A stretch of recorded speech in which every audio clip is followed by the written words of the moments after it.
Tale of Dr. Wonder Teammate. Title: Scp Redd. In a dark room, a bank of monitor screens illuminated a pale face. The rusted brown glow of the video feeds gave Roger little more color than the sun had cared to give him. In the past few months, half a kilometer north and 200 meters down, an automated surveillance drone slowly made its way through a series of corroded metal hallways. It was oddly silent. Beyond the whine of computers and the whir of fans, Roger fiddled with his volume, and before checking the system audio, nothing but the noises of the drone itself. No groaning, no creaking, no screaming, just a soft click-clack of the drone. Roger checked the timing. The drone should have reached it by now. He squinted into the glare there and overrode the drone. Nothing but flakes of rusted metal scattered across the floor of rusted metal, fallen from the walls and ceiling of rusted metal. After several minutes of searching, Roger rubbed his temples. He drummed his fingers on his little metal desk and took a few deep breaths as he reached over and picked up the bulky plastic phone sitting on the edge of his workspace. He dialed the number and only had to wait a few seconds before it was answered. "Sir, it's Roger Little. From surveillance, we may have a problem." In the cold reaches of space, a satellite continued to do what it had done for over a decade. It hung in the weaker clutches of the Earth's gravity and watched the man wander about. The man it was watching, however, was doing something ways away from his status quo. He was running through the sweltering heat of the American Southwest. In the middle of its summer, over the scorched earth, under a blazing sun, Mr. Lost ran. In hot pursuit was a man with fiery red hair. His black jacket left unbuttoned. It snapped from behind him like shadows cast by a fire. The red trimming being a much duller affair than his hair. He was gaining on Lost, who continued to make the mistake of looking over his shoulder. Each glance seemed to give him the red hair man more speed. The eventual collision left Lost sprawled on the ground for a moment before he tried crawling away. The second man was up in a near instant, and he brushed himself off and waited for a moment before continuing his pursuit. He walked just behind Lost for a time until he tried to get up. The pursuer kicked his target to the ground. This repeated itself for some time until the red-haired man he simply grabbed the man in the green jacket and dragged him in the opposite direction. They eventually come upon the third man, who had been sitting on a rock outcropping. Blood and rust was clung to every inch of his body. With what seemed to be considerable effort, the man stood. He took two steps before falling. The red man grabbed the rusted man by the shirt and held him up onto his shoulder. The way that was quick but not unkind.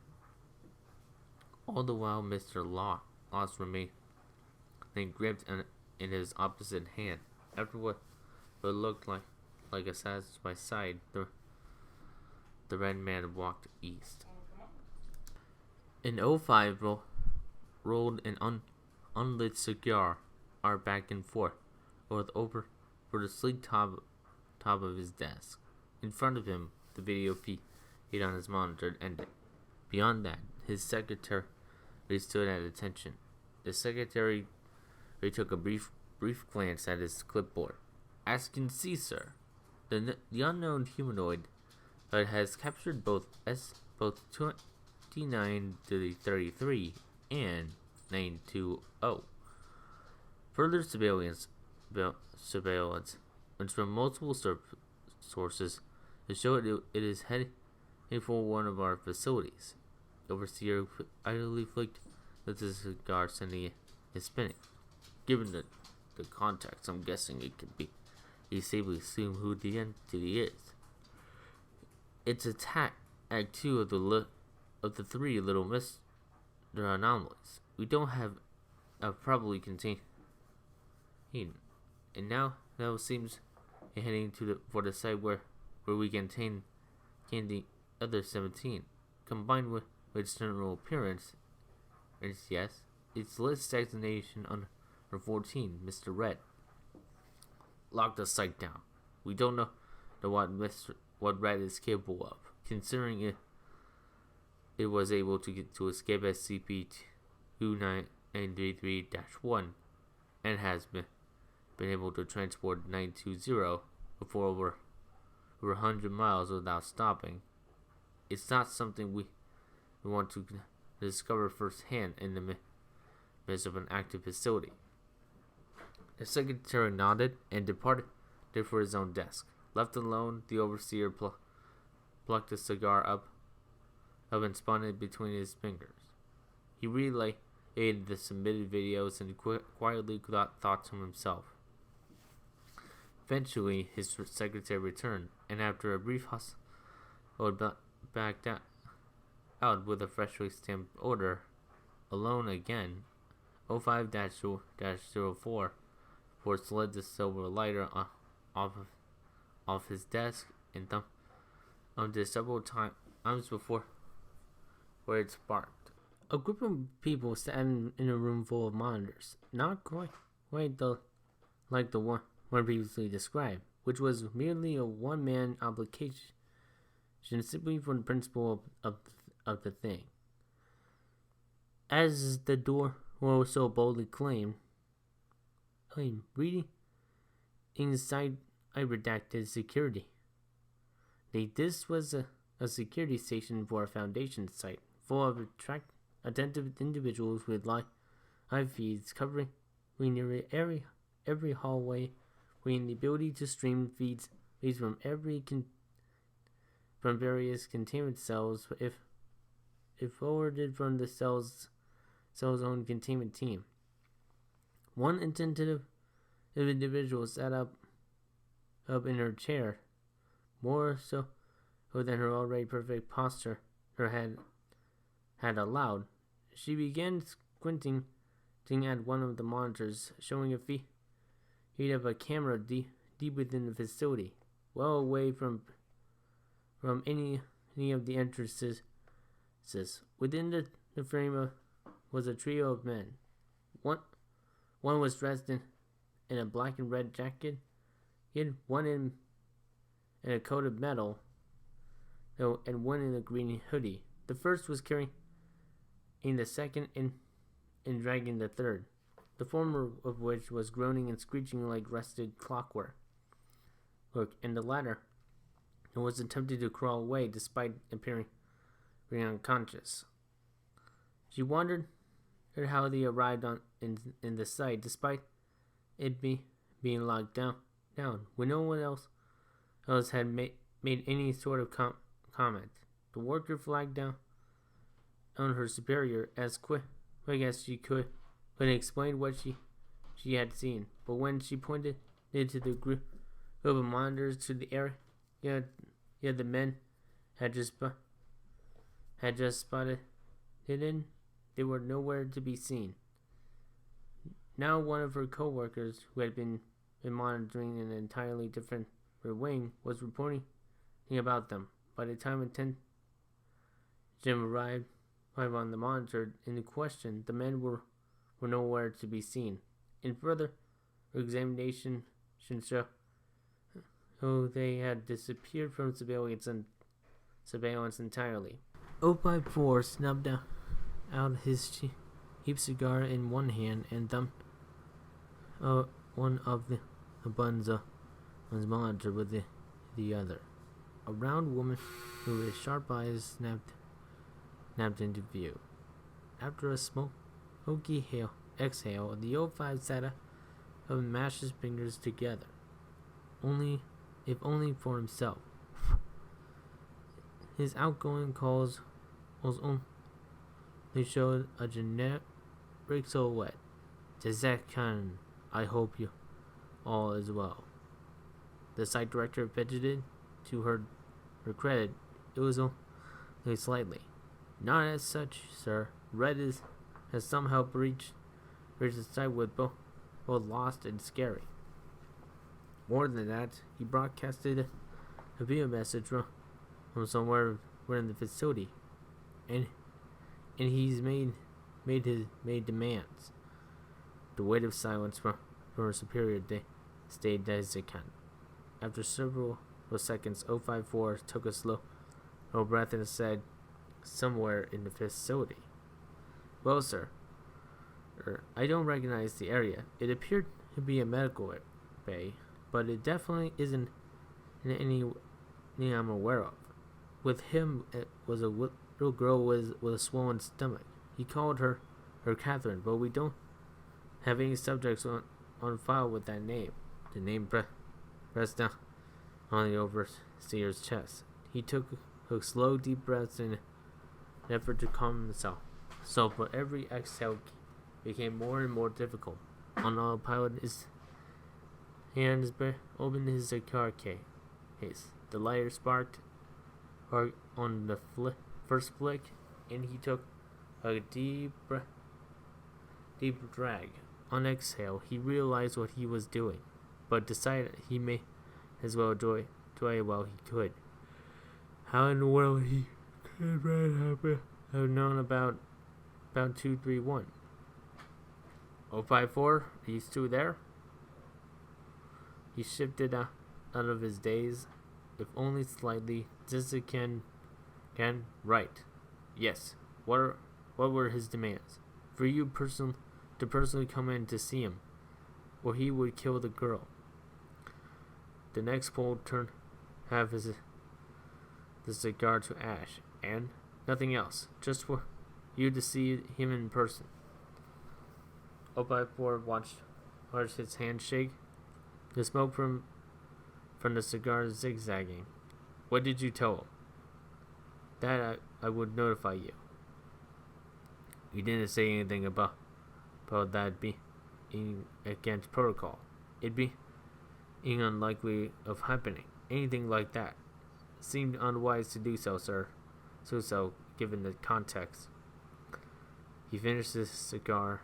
If we're both alive tomorrow, remind me to give you a pay raise. Sir, he terminated the connection. One door creaked open only to reveal another. 054 horse tipped through and stared down at the man leaning against the wall, an IV sticking into his arm. Mr. Scary looked at him and smiled. Well, the contraction chipped away. We had some rust and blood. Blood flowed from the edges of his mouth. Neither said anything as the overseer stepped past the little mister, glanced at the bag of morphine, and went through the second door. This one rusted open. He considered breaking into and run down the hallway and settled on a stiff jog.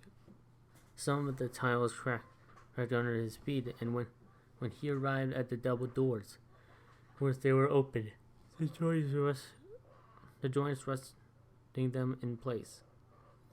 I-1-70S cure was all that was visible with the plaque beside the doors. Rust began to cling to some of the machinery, but the video feed of SCP-2311-7's room was still functioning. Overseer 4 still healed himself up before looking. A little girl lay in a hospital bed, and her pregnant belly covered by her surgical gown. She seemed quite calm given the circumstances, but given her general situation, there likely wasn't much that would upset her anymore. Next to her bed was a man in a red vest, his jacket draped over the back of his seat. In one hand, he held the ankle of a rusting man who was attempting to crawl away, and the other held a children's book. The only sounds in the room were Law's groaning as his body rusted as he scrambled against the decaying tiles and read and reading in a warm voice. 054 found the intercom and pressed the button. Captain Winston at the screen as the system turned on and Redd cocked his head at the noise. "All right, Mr. Redd, I'm here." Redd released Lost and slowly turned his seat to reach into his jacket.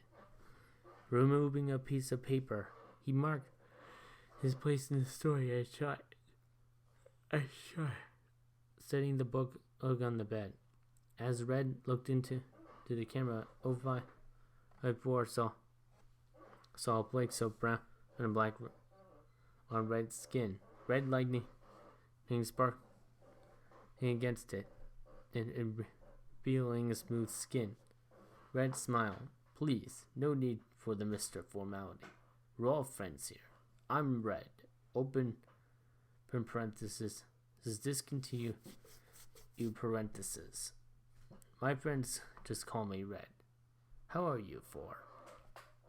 Geniality was not what 054 was expecting. A few moments passed, filled only with the sound of Lost banging on the door, before Redd tilted his head and waved at the camera. 054 cleared his throat and said, "I've been better, Redd. You've been causing a lot of problems lately.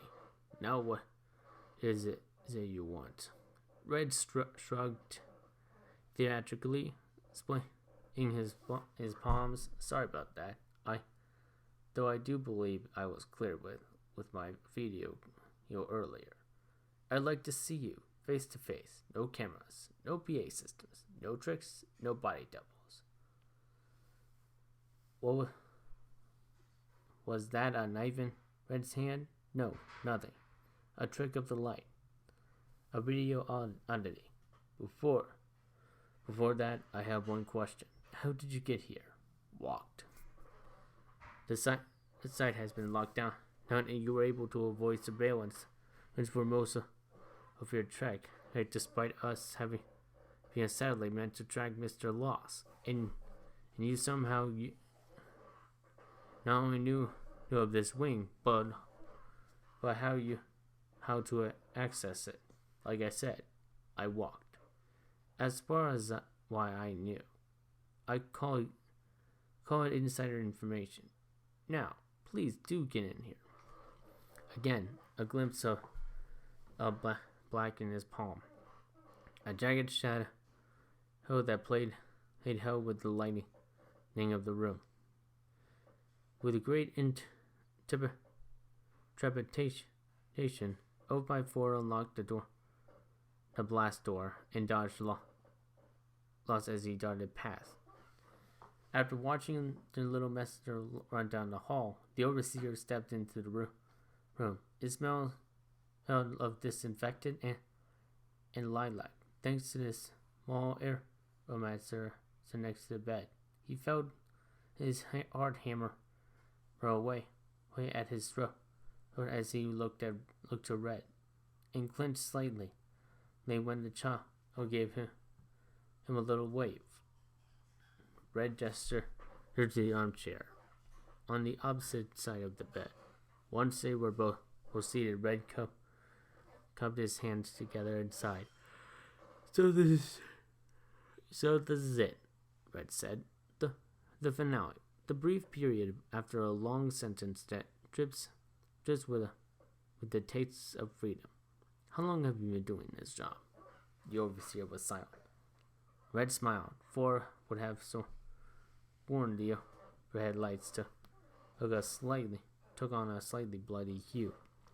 I, Red finally said, have been a little Mister for, what is it? Almost 20 years? Something like that. It's been difficult, let me tell you. Red looked around at the dagger in his hand, which was now all too real. With something akin to reverence, he lifted up and dragged the shadow across his own throat, cutting it so deep his exposed trachea whistled softly. Red ran down his shirt, but it clung on at odd places, depicting runes that sat on the edge of the overseer's memory. Lightning lanced out and into the damaged the blood draining as red sparks healed the wound. The little mister took a deep breath, and there's no getting away from it. It won't let me go. As long as this stupid dirtball keeps spinning, I'm going to be here, unchanging, undying, unable to feel much beyond blinding rage. He smiled again. But what if I stopped the spitting? What if I could stop it all? What if I could stop hurting? I have to try, right? If that's your intention, why bring me here? Why drag the other two around? I guess I needed some kind of closure, Red said, his assistant. I walked. I don't know how long, but I did. I know that much. I somehow ended up at the Wonderworks, the place that had eluded me for so bloody long, and it was running. No old man, but the place wasn't all the same.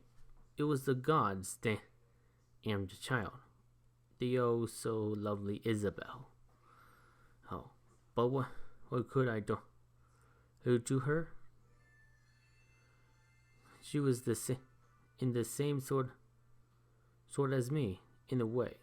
She asked me why you pricks hadn't collected me yet. I didn't really have an answer, but I figured, why not? Not like I had anything else to do. Suicide wasn't the option, as you can plainly see. But as I got closer, I got this feeling, this itching, burning sensation digging into my soul. If I even have one anymore. There was a thing I locked deep, even the hole my brothers were buried. It spoke to me in ways I'll never be able to convey to you. Just, it felt good, and I knew. I always thought I was just subject to anger issues, but all along I was a subject to the king. Did you know no gods can't die? They just fade, waiting for their time to come again. But he still leave corpses. Something need to jam a spigot into and tap into whatever power might be left lying around. The old man must have gotten desperate. Perhaps was enough, even as big as the corpse he got from is. A broken still yields a broken power, and a sliver of a fragment but isn't worth of anything. So he tried something a bit more intact, and what was I talking about? Wait, no. I used to say I have these lucid moments. It's like, do you wear glasses? You look the type. That brief time when you put them on, you and your eyes both see both through and around the lens, and everything just seems to warp you around.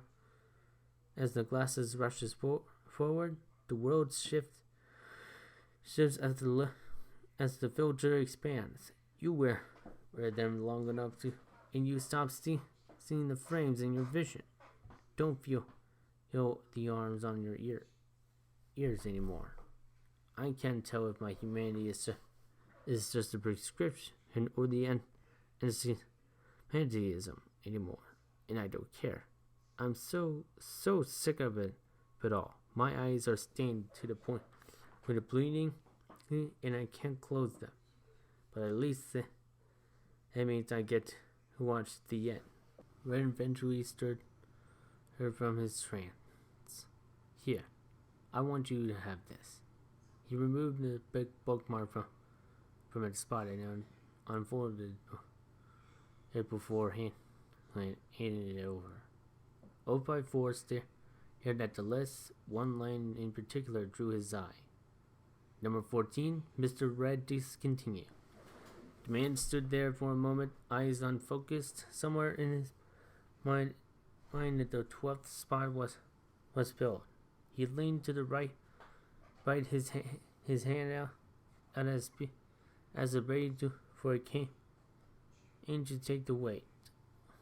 After a moment, he got his balance and examined his right hand and then the left, flexing and clenching them. He straightened back up and examined the room. The former body of 054 took a breath. Mr. Collector let it out. Collector reached into his pocket and pulled out a crisp piece of paper, uncrumpled despite its confines. He let out a small chuckle. The paper between his thumb and middle fingers. He snapped and a bubble formed around the parchment. And it would just above his palm bounced when he tapped it. He gave the top of the bottom bubble a light pat, and it collapsed into itself. Helpful way for him to take out later. How are you feeling? Redd asked from his seat. Better than I have in years, Collector responded. When he spoke, Redd sat up, squinted. And yourself? You. Redd flew forward, knife in hand. Collector slapped it away into a bubble, which soared just out of Redd's flaming grasp. Redd drew another herb from his sleeve and threw, but only for it to be caught in another bubble. Red in the face. Redd swung a fist whilst heavily producing a dagger from his palm. Collector caught the punch with a silky bubble wrapper itself around Redd's hand. He pulled and yanked and was only able to free himself when he was released of his grasp. The third shadow knife. How? Redd demanded. You should be dead. The girl said you were dead. I luckily am. The me you are speaking to is merely a copy, made prior to Mr. Forgetful erasing me from my old body. What was left of the Isaiah Crawford for after that was Dr. Wondertainment, though it with a bit too much factory really mixed in for my taste. I suppose I remember all of the because his Forgetful couldn't get to me as I was merely a potentia. You remember Mr. Mad? She was a fucking. You were all just tests. a fucking training ground. Not all of you. No. Mr. Collector needed Dr. Wondertainment smile. It lacked its rainbow glow, but it shined all the same. Forgettable and stripes to cover my tracks. The ladder's brother to get you all here. The smile faded. And scary? True to be told, the whole collector concept was done fairly late into the project's development. I merely wanted to see how things turn out. Now, how is Isabel doing? Red glowered. So then why was I made? The old man narrowed his eyes. Weren't really his? You were a gamble, I suppose. Of course. I made a grave error. As they say, always is bent on black. Red grabbed a collector by the collar. Do you think this is a joke? That I am somehow funny? Not as such. My apologies. I was trying to lighten the mood. What would you like me to say? That you were a defect? That I can condense the power? Or that was much more destructive than I could have imagined? Didn't pump it into some young man's veins? I tried to change you. But you wouldn't take that much. So Red, you became him. Red released his grip, his face expressionless. So I'm a mistake. Collector restraining his tie. I would more say an unfortunate surprise. But who doesn't like surprises? Ha! Red yelled back, smiling. It took a few seconds for his face to move again. I'll show you a surprise. It was that. The grin in Red's mouth was almost as sharp as the knives in the collector's bow. That will be dear father. Can't spoil the surprise. Red slid next to the child's bed and smiled out at her. Catherine smiled back at him, her gaze occasionally edging toward the other mister. Red sat down, the impact bouncing the book up and off of the bed. A chuckle left him as he bent over to get it. Red set the book down in the center of the bed. He traced out a curved knife on the cover. A spark of red fell on his fingertip, outlining the weapon. Once completed, the red flickered and was filled with black. Red slipped the knife off the book as one would a playing card. Art and held it for a collector to see. When Red did so that a blade-faced collector, it appeared to be merely a wispy black line flickering in the light. Are you ready? Red asked Catherine in a soft voice. The child took a few breaths. Are you sure you can? I don't want him getting hurt. Red rolled the knife in one hand and brushed back her hair with another. These people may have locked him away, but I just so happened to have the key. With trembling fingers, she lifted up her gown and exposed her belly. Brands marked the swollen skin, dull and dark. They crackled like coal when Red touched them. Catherine laid flat and squeezed her eyes shut. The twist his scalpel slipped into her. The blade was so fine she didn't even wince. But as it ran the knife across her, she began to scream. The runes on her skin sizzled as Red cut through them, vapor rising into Here, within the girl, red and purple pulsed and writhed, her womb wangled and distended. It squished and squelched as her yelling became her racking sobs. All the while, Collector stood impassively at the foot of the dead. He had seen as bad as caused worse, but a twinge of guilt struck him as he thought of Sweetie. Hopefully she would at least speak to him when he found her.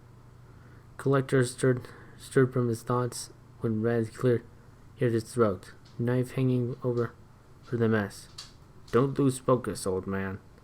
You're about to witness the birth of a new era, or at least the death of this one. The knife dropped.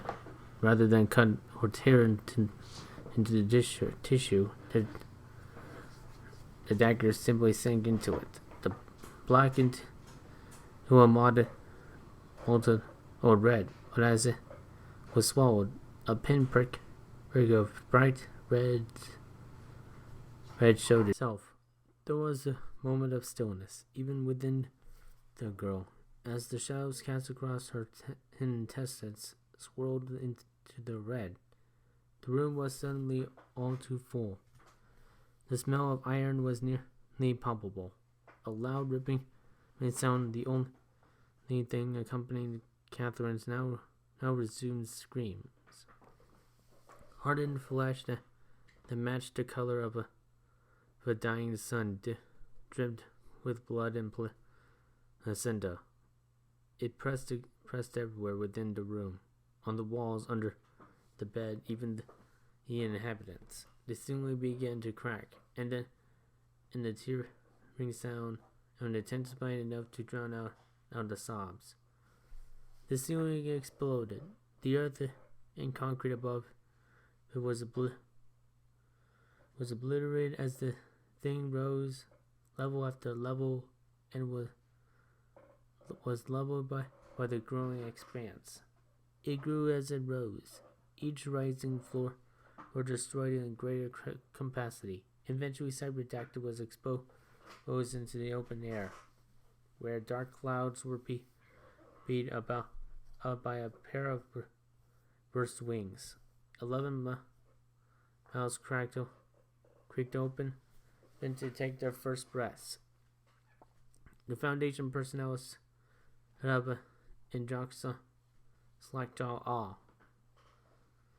At a distance, civilians who spot at least the crown of horns began to panic. Down in the medical room, the trio remained. A thin umbilical cord connecting Catherine to her son. Red cackled and pointed at the monstrosity they out to the spent child. Collector tapped the side of his head and a bubble formed around it. The seventh son unspoke. The clouds broke and the sky cracked under the weight of his words. The air itself tasted of blood. All those within the range of his mighty voice felt crimson to run down their ears. With the exception of a single man standing in the center of it all, his bubble vibrated rainbow was against the onslaught but held. Do you see? Rick yelled, none hearing him over in the din. He touched the blood coming from his ear and showed Collector. It's over. I can finally be over. The bubble stopped shaking. Collector puppeted. The world was silent, waiting for the son's next words. He took the umbilical cord in his hand and proffered it to Red. A crack of a smile broke Red's face. From the word, he produced another dagger with no amount of ceremony separated mother and child. Knowing this, the seventh son drew another breath. When he spoke again, his words fell on deaf ears. The air around him shimmered slightly, reflecting a rainbow in places. Collector lowered his hand in from where he had touched the Scarlet King's spawn. Something stuck to his hand, which he wiped it off on the bed sheet. He cleared his throat and adjusted his tie. After a moment, he turned to Redd, a small smile on his lips. "I'm so sorry. I'm afraid I couldn't hear you over all those noise. What were you saying?" Redd said nothing. He did nothing. For a short time, then his eye twitched. He looked at the shimmer of the bubble around the seventh sun. At the stain of the bedsheet, bone eight palms was dug into his eyes as he tried to rub whatever nonsense was clouding his vision. When he looked again, the scene was the same. "No," Redd finally said, a full sword in his hand, and slashed at the bubble, the blade digging into the film. Then flew out of his hand as the bubble pushed back. "No!" Collector watched Redd attack the bubble over and over again with a variety of shadow weapons. After a dozen or so weapons were embedded in the wall behind him, Redd slashed at his own hands and thrust the scarlet lightning into the bubble. It did nothing but catch the light. "No!" Redd repeated, turning on Collector. "No, sorry. Is this distracting to you?" Collector said. He raised the palm and snatched away the seventh sun. Now the size of a new container within the ball, holding the little mister's hand. "I'll put it away." Redd watched his savior vanish with a whimsical pop. Mouth agape, he turned to his queen. She couldn't look back. Her eyes glazed over. Her breath came in short, ragged bursts. Redd ground his teeth together and turned back to Collector. With a mouthful of blood and darkness, Redd yelled, "No!" He stumbled forward, knife in hand, without the usual motion. It buried itself in Collector's chest. "No!" Redd screamed. Rain spraying blood on Collector's face. He pulled the knife out of his brother/brother and continued stabbing him. "No! No! No!" Blood flew from the knife, and with each stab, droplets rose in midair, catching over sprays and sloshing together into hovering bubbles of blood. Color drained from the Collector's face as Redd's gained more and more. "No, no," Redd whispered, losing breath. His arm fell, opening a large gash across the Collector's stomach. The knife fell and disintegrated, merging with the shadow cast as by the last blood orb. A teardroplet met it. "No." Collector Isaiah hugged his brother/son. Redd sobbed against the offered shoulder. When he cries, eyes weakened in strength. Collector led Redd back to his seat. Redd fell into it and wrapped himself in his jacket. With a flick of his wrist, Collector brought the crimson orbs into himself. By the time he finished collecting what shadow weapons remained, he regained his color, though he moved slowly. He went about popping the armaments away for save one. He took it out of his bubble and sat on the arm of the chair between Redd and Catherine. "I can't say this. I I envisioned the family reunion. Collector mused, but I think I can afford you at least one gift. Red almost laughed. What could you possibly give me?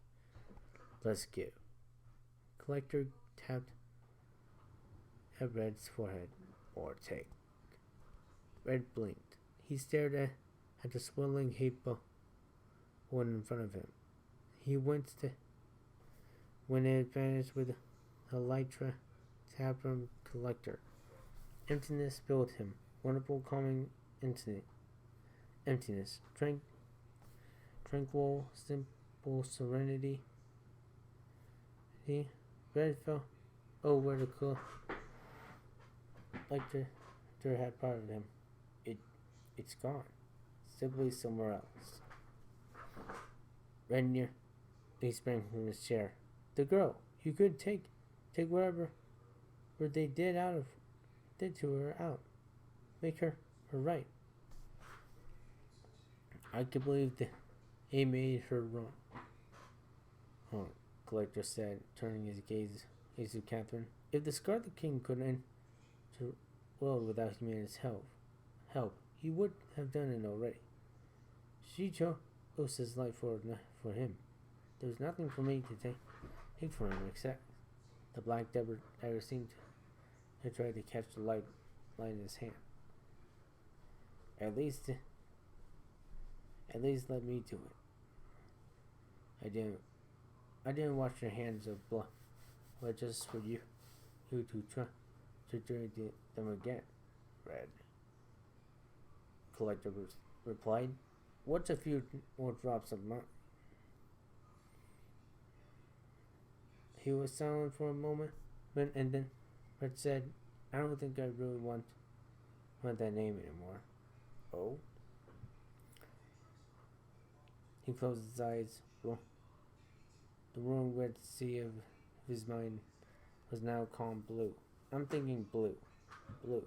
With two E's. Collector wheezed and a laugh. So be it. Excuse me one moment, Blue. It was quick.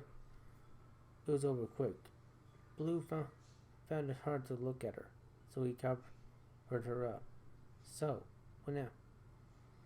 Now you enter through one of the Foundation's little boxes, like your siblings, Collector said. What, that's it? Blue stood. No, that isn't fair. It can't has end like Collector held up a hand, and Blue went silent. Collector reached into his pocket slowly. The old man he looked to be. You may be free from the Scarlet King's branding, but not one of Tamer's. I'm in the body of a Foundation overseer now. We have to act our parts. The Collector retrieved the paper he had pulled from his pocket earlier. He offered it to Blue, who took it gingerly.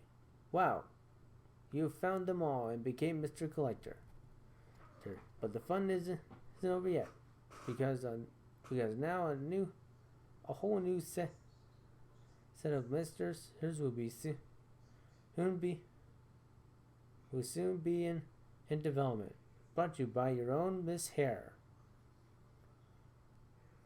Number 0, Mr. Collector.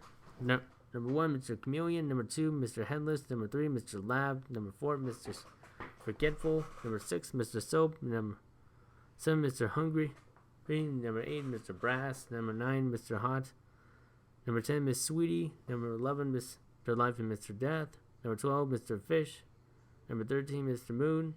Number 14, Mr. Red. Discontinued. Number 15, Mr. Money. Number 16, Mr. Loss. Number 17, Mr. Lie. Number 18, Mr. Mad. Number 19, Mr. Scary. Number 20, Mr. Stripes. Blue made a double take, but the fun isn't over yet, because a whole new set of misters will soon be in development. Brought to you by your own Miss Hare. Blue looked up. Collector smiled, had more strength than the rest of his body combined, because we're not done yet.